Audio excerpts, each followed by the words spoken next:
So, John Anderson, you're going to be doing a Australia and New Zealand tour very soon in March. This is Yeah, your first time as solo. yes, first time. Just very excited.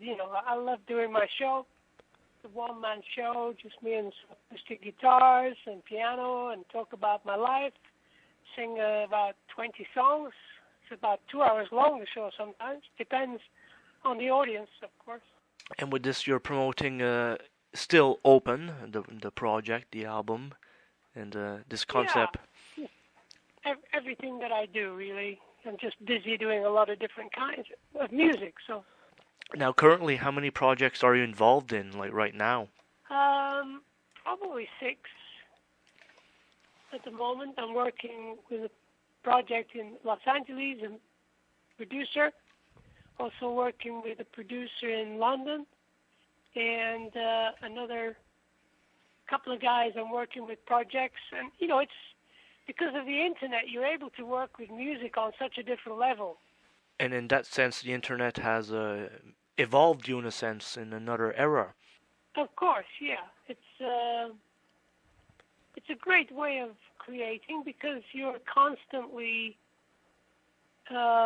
every day as a new piece of music comes to you, so you start singing different things, and generally it's a very, very good way of creating music these days.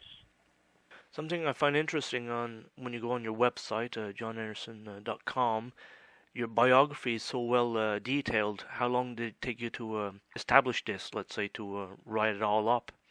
Well, I didn't write it. It was a friend of mine in New York who put it together. He just did it over a few months. This is about 8 years ago he did this, so maybe 8 years ago. So he upgrades it now and again. So in some ways everything is good, and it's interesting when I don't look at it all the time. Now and again I look at it and remind myself, starting Yes and working with Vangelis.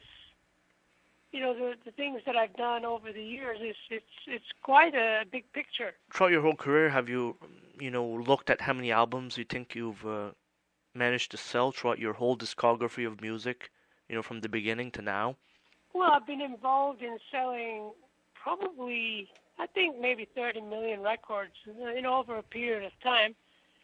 And that's a lot of people because, when I think about people buy a record, they play it to other people. So a lot more people will hear it. And there's still young people buying the old Yes classics and the John Vangelis classics, and people buy my work as well. So I'm very, very happy. When's the last time you went to play in Australia and New Zealand? Gosh, I think it was 2002, and before that was 1972. So it's been a long, long time since I've been in Australia, and I'm excited because it's fun to play America and Europe, but sometimes it's great to go back to a place, and I always have a nice time in Australia. And in your eyes, what do you think of the touring world, nowadays compared to the days that, you're selling 30 million albums? That has anything changed? Well, of course, the size of the audience is small.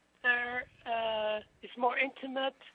I'm just there by myself. I'm not there with four other guys and 10 road crew and 20 tons of equipment. It's just me and a guitar. So it's totally different. Just me and my wife. We travel like we're on holiday. We do a show, have a day off, and another day off, we do a show. So it's not crazy busy. We like to be able to enjoy the cities we go to. And when you look at the world of touring, for a young artist that would be starting today, would you say to them it's a great thing, or you got to work hard at your industry, the music business part of it? I think you always have to work hard. You can't just be a pop star or a rock star. You got to work hard to create a life of in creation.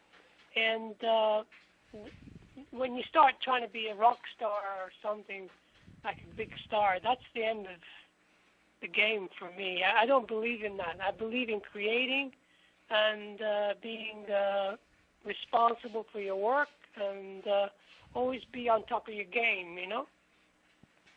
And John, what would you say the future of music holds, in the whole music in general, like what we can do as humans and stuff like that? Is it going to evolve even further than what we've seen?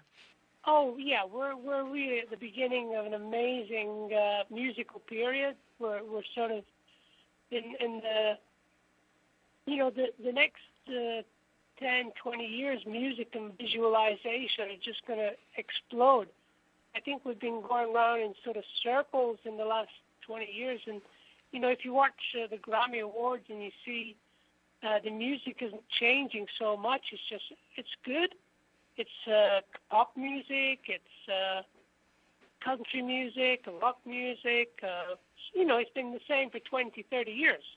There's really no big change. But now we're in the 21st century, and there's a lot of young musicians are experimenting, and music is being created all over the world.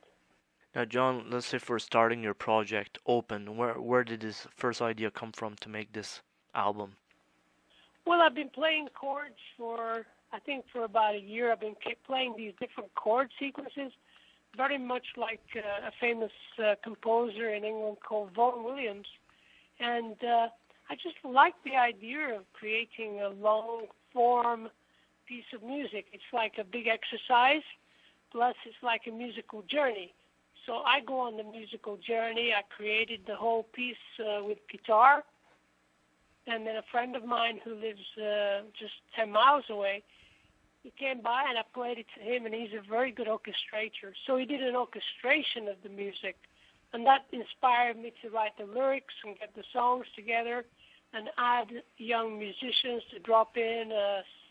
They'd send me some piano work, and then, we tried some recordings in School of Rock. It's very famous in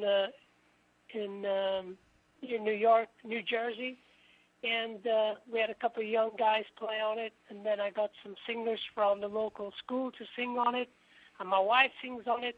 So it's a very sort of like a very organic project to create, and then you have to mix it, and that's when it gets kind of exciting, because you have all the ingredients, and you have to listen to it and be able to mix it in one go. You don't mix it in bits, you mix it in one go. So you have to mix it maybe 20, 30 times, and then you feel it's right, and that's it. But after mixing it 30 times, I'm sure you start getting tired of hearing the same song over and over again, would you say? Or how is that going in your head when you hear that? No, I'm not listening to the sound. I'm listening to the drums or the bass or the cellos or the orchestration, and then okay, my voice is there, busy, yeah, but I'm hearing things in a different way. And then when I finish that, I'll sit back and listen to the whole thing and feel comfortable. And then I'll listen and say, oh, that section doesn't work. And so I go inside that section and I start listening to just the woodwind and the strings, and say, wait a minute, we need to bring the woodwind up and bring some brass in there or something like that. And then you start thinking about it, and you're hearing it over and over, but you're not listening to the voice or anything. You're just listening to the section. So it's like going inside an engine and figuring out all the working parts and making them just right. And then what we have is something that sounds just right as well. And the mastering part of it was difficult to get it all, mastered perfectly. Actually, that it was okay. It was already when you had it mixed, you say, well, that's what it sounds like, and the mastering is just straightforward, Of course, you listen to it sometimes and it sounds okay, and then sometimes you listen and say, oh, man, it's so beautiful. But then other times you listen to it. Depends on the day, how I feel, Excellent stuff. Well, John Anderson, a pleasure talking to you, and best of luck at the tour for Australia and New Zealand. Thank you. And keep up the great work. Thank you so much. Take care. You as well. See you. Bye-bye.